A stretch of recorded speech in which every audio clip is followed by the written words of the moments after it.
मेरी गोद में अमान की बच्ची है तो ये लोग टुकड़े कर देंगे मेरे और मेरी बच्ची के।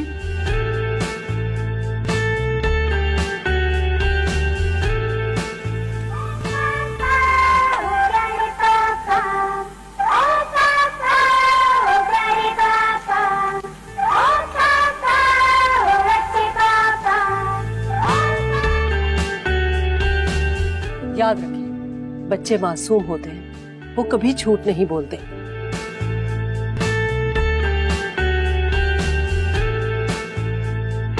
दुआ, डोंट बी सिली। तुम्हें अच्छी तरह से मालूम है कि हम क्या काम कर रहे हैं।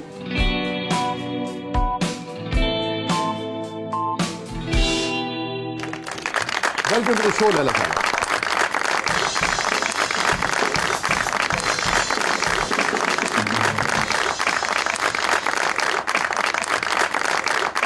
प्लीज तशरीफ रखिए। अस्सलाम वालेकुम। वालेकुम अस्सलाम।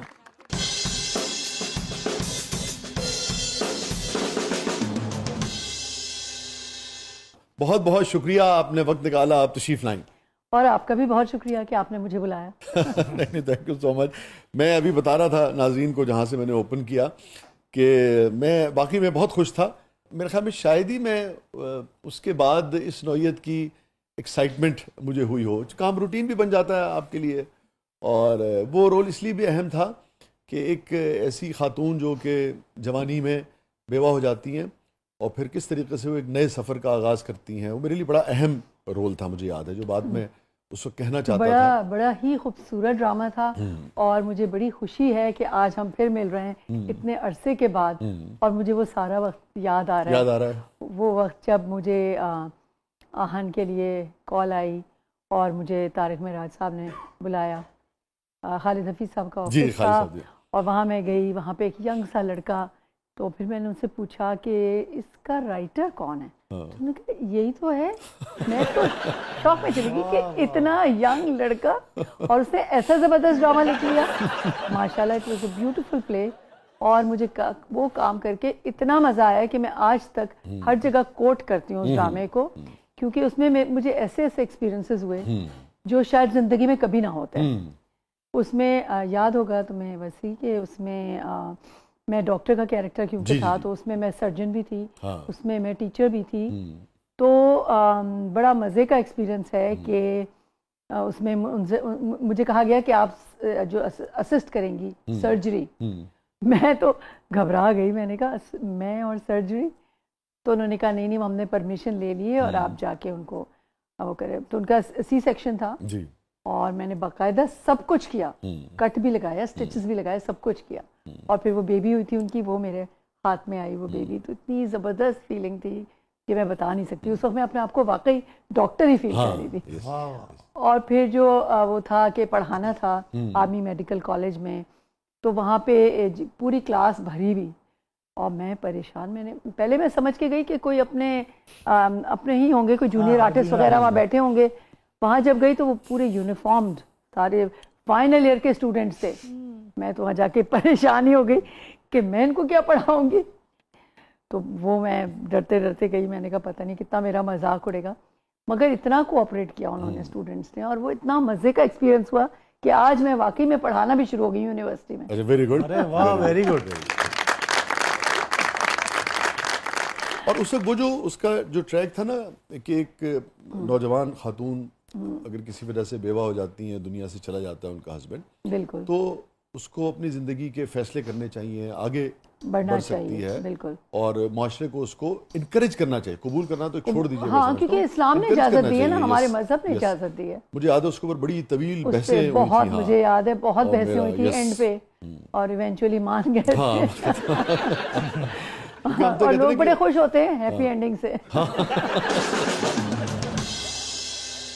और हसाम की कितनी सारी यादें हैं ना, हसाम की भी बहुत यादें हैं। वो तो इतना ज्यादा याद आते हैं। छाँव भी उनके साथ था मेरा प्ले, और फिर इसमें इतना मजे का कैरेक्टर था। वो मरी में हमने जाके किया था, स्नोफॉल हो रही थी, बहुत मजा आया था उसमें भी, उसमें। मगर पुतला साहब, मैंने तो सुना है कि आप शादीशुदा हैं और आपकी बीवी बड़ी खूबसूरत है। हाँ, मैं शादीशुदा जरूर हूँ।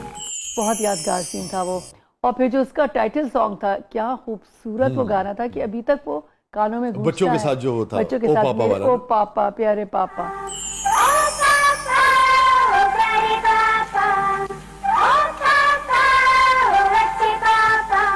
फिर उसकी जो खास बात एक थी जो मुझे बहुत पसंद है, जो तुम्हारी एक उसमें नज्म थी, काश मैं तेरे हसीयात का कंगन होता।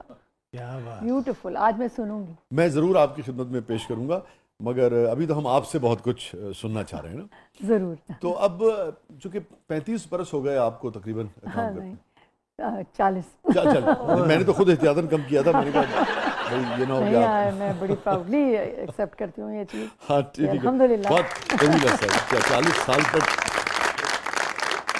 मैं नाज़रीन को बताता चलूँ कि एक सरप्राइज भी है अगले मरले में, आपके लिए भी एक सरप्राइज है। अच्छा। हाँ, वो भी हम आपको के साथ शेयर करेंगे।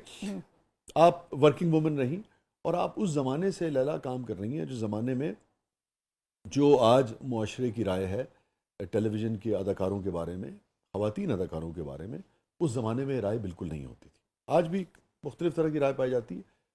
मनफी राय आज जितनी पाई जाती है उस ज़माने में इससे कम से कम भी 200 गुना ज़्यादा थी। बिल्कुल ठीक है, कैसे आप मैनेज करती थी? बिल्कुल वो सही, दौर कैसा था? सही और- कहा है, क्योंकि उस ज़माने में तो ये टाबू था ना कि शोबिस को लोग अच्छा नहीं समझते थे और समझते थे कि जो शोबिस में है तो वो सही नहीं होगी लड़की। जब मैं शोबिस में आई तो मेरे लिए थोड़ी सी शुरू में बहुत चैलेंजेस थे, और ना सिर्फ ये कि बाहर की दुनिया में बल्कि अपनी फैमिली से भी। अरे जो मेरे इन लॉज थे उनको भी एक्सेप्ट करना बहुत मुश्किल हुआ शुरू मगर में। जुबैरी साहब ने तो बेखा में हमेशा, उन्होंने स्टैंड लिया मेरे लिए। हाँ मुझे आज तक याद है, उन्होंने आहन के मेरे दिनों लिए में भी जुबैरी stand- साहब साथ आते थे और उन्होंने कितनी मेरे अच्छी- लिए स्टैंड लिया, और यही वजह है कि आज तक मैं काम कर रही हूँ। हाँ। क्योंकि मुझ में हौसला नहीं था कि मैं झगड़ के कोई काम कर सकूं। तो वो लड़ गए आपके लिए वो फैमिली से, मेरे दुनिया से। मगर ये हुआ कि हाँ, एक्सटेंडेड फैमिली की तरफ से भी काफ़ी अच्छा। प्रॉब्लम्स आई, और फिर तो मेरी मदर इन लॉ जो थी वो बड़ी खुश होकर लोगों को बताती थी, ये है मेरी बहू लैला जुबैरी। तो सबने फिर एक्सेप्ट कर लिया। हाँ, सबने फिर एक्सेप्ट कर लिया। और बाद में मेरी जो असिस्टेंट लॉज थी वो तो हर एक को ये बताती थी कि देखो माशाल्लाह लैला ने शोबिज़ में रहते हुए भी अपने घर को, अपने बच्चों को, सब चीज़ों को अच्छी तरह से लेके चली है, और हम लोगों के साथ भी इतना अच्छा वो रखा है। कोई उस पर कुछ नहीं बिगाड़ा शोबिज़ ने उसका। अच्छा, इस जुमले की तहों में बहुत कुछ है।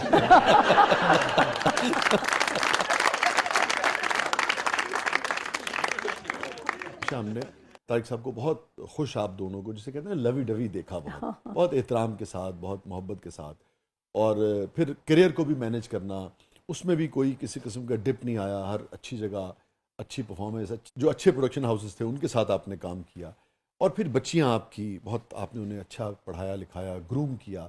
तो ये सारी चीज़ें, कुछ चैलेंजेस ज़्यादा होते हैं उन ख़वातीन के लिए जिनको इस तरह से काम करना पड़ता है, या सेम होते हैं? बिल्कुल ज़्यादा होते हैं, क्योंकि जो एक औरत है वो हाउस वाइफ तो होती ही है, चाहे वो बाहर के कितने भी काम कर ले, घर की जिम्मेदारी तो उसकी रहती है। तो जाहिर है वो मुझे फिर वो टाइम मैनेजमेंट करना पड़ी। टाइम मैनेजमेंट बहुत ज़रूरी होती है। जो भी ख़वातीन घर से बाहर निकलती हैं उनको अपने टाइम को मैनेज करना चाहिए, अपने प्रायोरिटीज़ सेट करनी चाहिए। जब मैंने काम शुरू किया तो मैंने अपनी प्रायोरिटीज़ सेट की। मैंने कहा कि मेरे लिए मेरा घर और मेरी फैमिली फर्स्ट प्रायोरिटी है, उसके बाद मेरा काम है। बहुत सारे घर के ऐसे काम आप समझती हैं कि वो सिर्फ औरत ही कर सकती है, या हमारे यहाँ सिर्फ औरत ही की जिम्मेदारी होती है, और जो अपने करियर पे कॉम्प्रोमाइज़ हैं वो औरत को ज़्यादा करने पड़ते हैं, मर्द नहीं करता हमारे यहाँ? बिल्कुल ऐसे ही हमारी सोसाइटी का एक वो है, समझ लें डायलेमा समझ लें, या जो तरीक़ाकार है। आपकी बात से मुझे याद है, इस सब्जेक्ट में मुझे याद है मैंने एक प्ले लिखा था, उसका नाम अच्छा। तुम्हें जाना इजाज़त है। दोनों CSP ऑफिसर्स होते हैं, और एक की जब पोस्टिंग आती है तो वो कहता है कि तुम जॉब छोड़ दो, तो कहती है मैं क्यों छोड़ दूँ, तुम भी तो छोड़ ऐसे सकते ही हो। होता है। हाँ बिल्कुल होता है ऐसा, हमारे यहाँ एक्सपेक्ट यही किया जाता है, क्योंकि हमारे यहाँ ये समझा जाता है कि जो मर्द है he is the bread earner, वो ही है जो कमाने वाला है। तो औरत जो है उसका तो बस ऐसे ही है काम, कर रही है तो कर रही है, नहीं कर रही तो ठीक है, कोई बात नहीं, घर बैठेगी, घर देखेगी, घरदारी करेगी, बच्चे पालेगी। तो ये औरत से एक्सपेक्ट किया जाता है। इस वजह से शायद हमारे यहाँ माशरे में इसी तरह होता है। बाहर आप देख लें, बाहर के मुल्कों में तो सब बराबर का होता है। क्योंकि उसके करियर की भी तो एक अहमियत है ना। हाँ। उसने भी तो एफर्ट डाली है, उसने भी उसमें वक्त दिया है, बिल्कुल। और उसकी भी एक अपनी शनाख्त है, उसकी वो दुनिया भी है जिसमें उसे सरवाइव करना है। Exactly. और उस दुनिया में अगर वो पीछे आ जाएगी तो उसके अंदर भी तो टूट फूट होगी ना कि यार मैंने एक काम में इतनी मेहनत की और अब मैं दूसरे Excel ही लोग नहीं मुझसे कर आगे पा रही। निकल गए बिला वजह। हाँ, यही होता है। वाकई बेचारी हमारी औरत सफ़र करती है इस लिहाज से कि उसको यही समझा जाता है कि उसका काम तो इतना इम्पोर्टेंट नहीं है। घर की वजह से करियर में औरत बहुत कुछ छोड़ती है, ये गुफ्तगू हो रही है इस वक्त। हाँ। मर्द कितना कुछ छोड़ता है आपको लगता है? मर्द नहीं छोड़ता।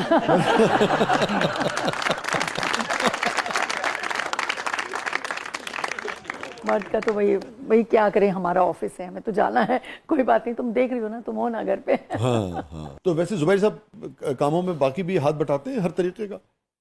घर के कामों में तो नहीं, हाँ, मगर ये कि सुपरविजन में कर। अच्छा, घर के कामों नहीं बटाते? घर के कामों की उन्हें आदत नहीं है। टिपिकल मेल हैं या हस्बैंड है, या फिर इतने ही रोशन ख्याल है कि ठीक है भाई काम कर रही हो, मुझे कोई एतराज नहीं हाँ, है? नहीं, काम करने इससे में ज्यादा नहीं? कोई एतराज नहीं है, मगर ये कि नहीं, इस तरह से है कि अब तो ज़ाहिर घर पे होते हैं